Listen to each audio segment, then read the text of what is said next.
Hello, hello. My name is Pacey Cookson, and this is my presentation on my final paper.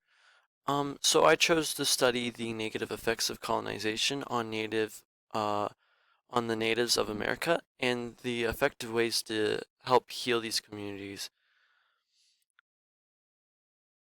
So first off, it's very important to understand um, that the Native Americans have been affected by so many different um, other nations of people, mostly Europeans. Um, and the main way they have been affected is through colonization. Um, and we can see through a short event called the Matini Protocol um, that colonization was very like horrible for these Native Americans. So in short, what occurred with the Matini Protocol was a group of Russians from the Russian American company. They they made a deal with a group of Native Americans off the West Coast, and they made a pact with them called the Mutiny Protocol. This basically stated that the natives would offer up their land, but in turn the Russians would give them both protection and just general um, friendship in that way. Now, the main issue with the Mutiny Protocol is that the Native Americans were very much they didn't understand very much on what the Mutiny Protocol was truly about. Um, Mostly due to obviously the language barriers, but obviously to the cultural difference.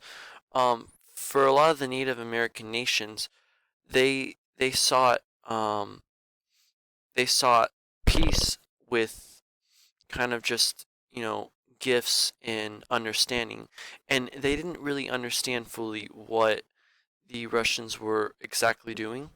And even the Russians in Russia, like many of the czars, lead uh, uh, people, they were very like questionable of the Mazzini Protocol.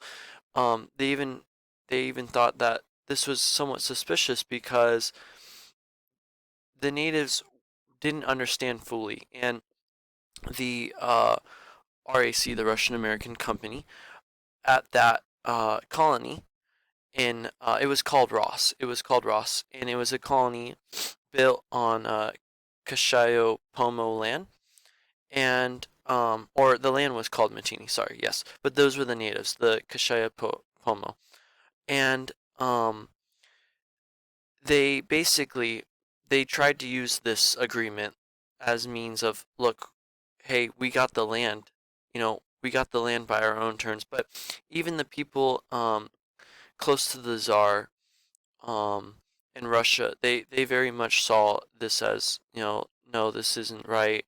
No, that's, not good.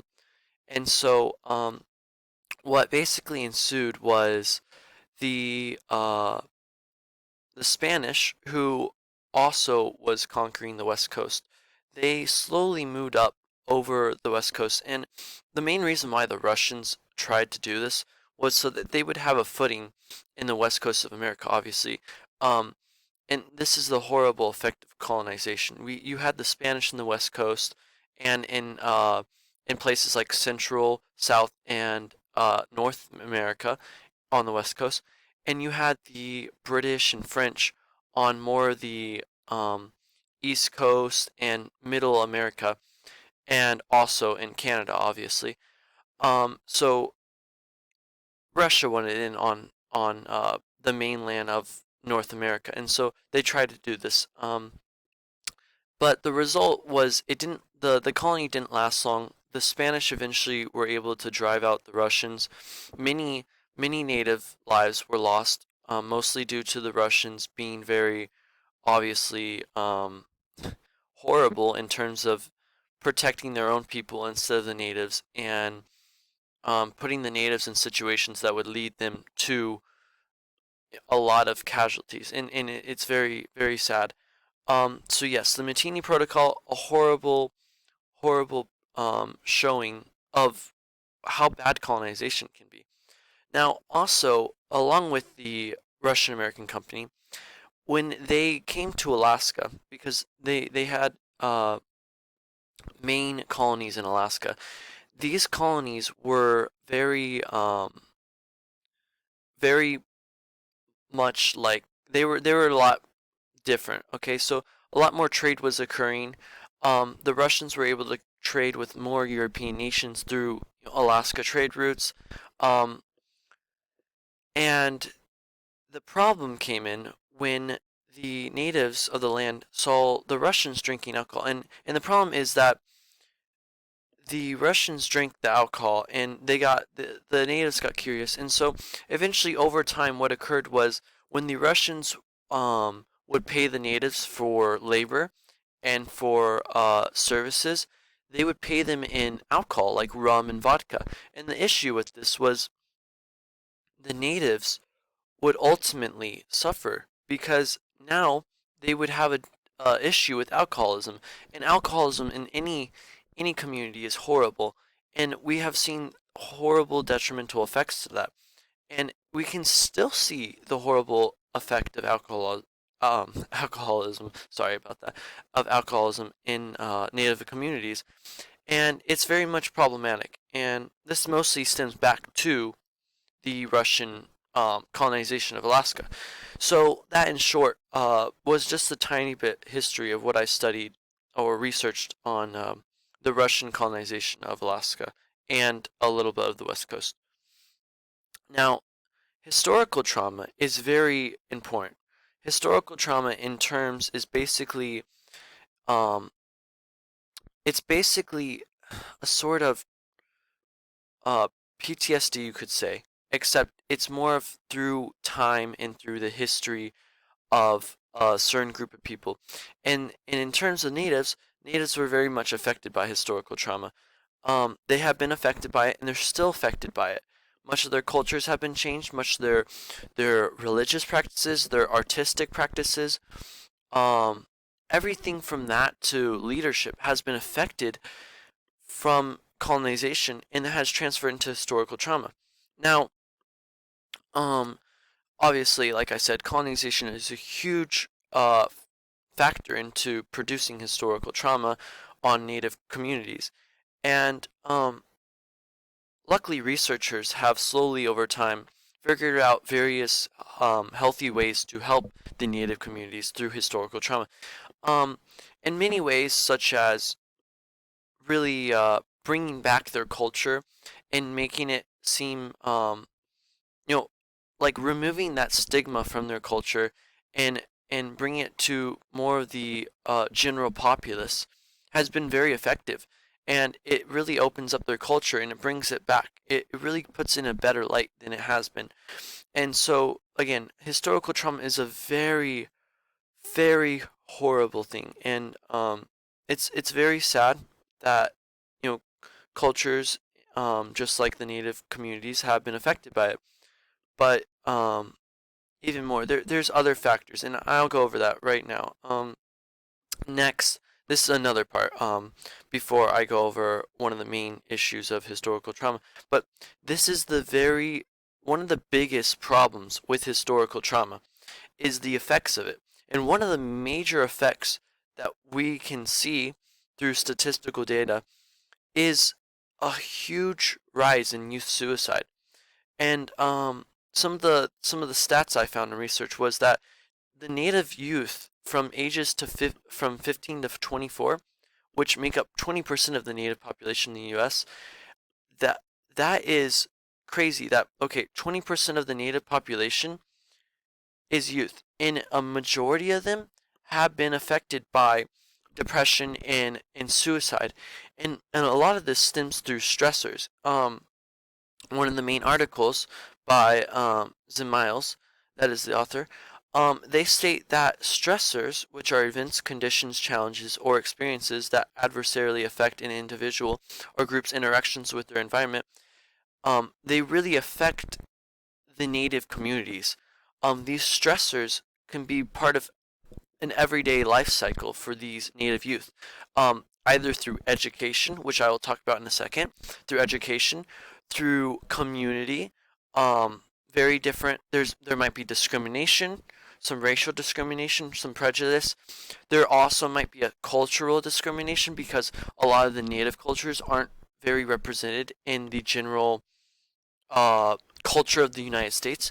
Um, and various things like this really are horrible because what it does in turn is it basically makes the Native American youth feel like they have no one to hold on to. They feel like they're lost, that they have no one um, to help them. And so this is just a very horrible issue. And just real quick, another group of issues is a lot of their communities are affected by poor health care, poverty. A huge amount of them are impoverished. I believe what I researched or what I found was that the communities about let me see, I'm sorry, about 33% of the Alaskan or of Native Americans throughout the U.S., 33% of them have no health insurance. About 26 or 28%, sorry, of Native Americans in the U.S. live in poverty, and those are huge factors into obviously suicide and these stressors. And next, education. It's a very major part of historical trauma. Um, Education has been used by the um, the white majority of the white majority to assimilate to basically assimilate the natives into their culture, into Western civilization. One of the quotes I remember reading was that it was along the lines of destroy the native but save the land, or destroy the savage and save the man. And basically, in short terms, this was a very horrible term that was basically, it did describe what was happening. Was they were converting the Native Americans and getting rid of their cultures and pushing them into Western cultures. And education was a huge part. And for years, education has been a major part. But slowly over time, luckily, researchers have found great ways to help this, especially through uh, systems of cultural representation and showing them that their cultures are needed and that they're good. And so really, I just hope that over time we can definitely strengthen the Native communities, especially through education. Um, and just final words, I really just want to again state that it is a horrible process, colonization that is. It is a horrible process that has affected numerous cultures around the world. And on the topic of Native Americans, it is very sad that colonization has affected them. And it is very sad even more that we can still see the detriments of colonization still to today. And that is why I think it is very important that we find the correct ways to help these communities. And I think that is what a lot of researchers are doing. And I'm very thankful that they have taken on the role into helping these communities. And slowly over time, I know that these communities, they'll bring their cultures back, and they'll be as good as new. Um, in terms of their old culture, they'll be back to that, and they'll be able to feel represented, and they'll be able to feel good. And so that's all I have to say. So thank you very much for listening to my presentation. I'm sorry if it was a little long, but thank you very much for that. So I appreciate it a lot. Thank you.